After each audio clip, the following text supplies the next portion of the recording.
Je vous souhaite la bienvenue dans notre méditation « Notre Dieu est merveilleux » dont le titre est « Le Seigneur connaît les siens ».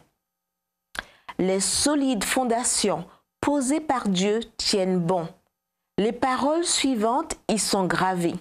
Le Seigneur connaît les siens. 2 Timothée 2, verset 19. Imaginez que l'on veuille dresser une liste des noms des véritables chrétiens dans nos églises.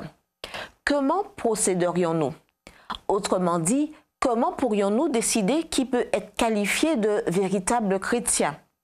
C'est par ces mots que Joseph Parker, 1830-1902, le prédicateur londonien renommé de la fin du XIXe siècle, commença l'un de ses plus puissants sermons qu'il prêcha le jeudi 14 juin 1900.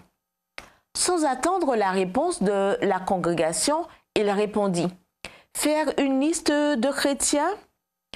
Une seule main pourrait inscrire ces noms dans le registre d'église, et cette main est la main de Dieu. » Pour illustrer ce qu'il voulait dire, Parker cita des exemples de personnages bibliques qu'aucun humain, pas même en rêve, n'aurait inclus parmi les candidats au royaume des cieux.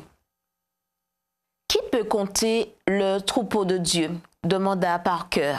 « Faites-moi voir cette liste. Y a-t-il dans la liste le nom de Nathanaël? Il n'y est pas. Y a-t-il le nom de Zachée? Non plus. Alors, refaites-la et comptez mieux cette fois. » Le lecteur peut maintenant imaginer le reste du sermon. Y a-t-il dans la liste le nom de Nicodème?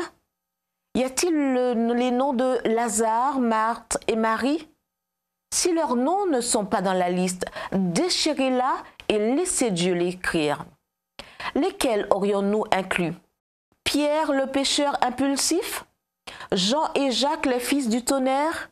Saul de Tarse le persécuteur zélé des chrétiens?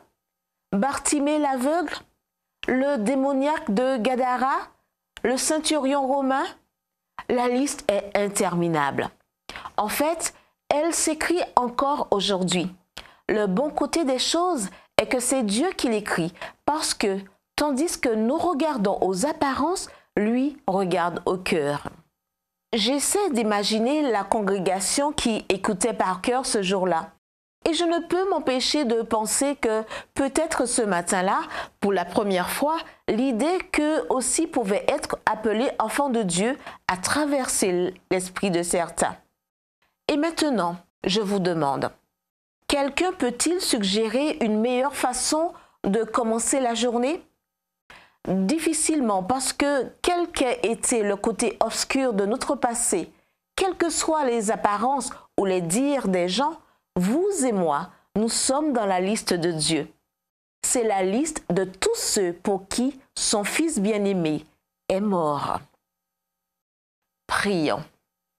Merci Père, parce que tu me connais par mon nom et parce que malgré mon indignité, j'ai été pardonné grâce au sang du Christ.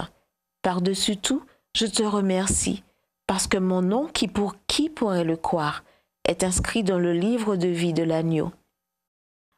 Au nom de Jésus. Amen.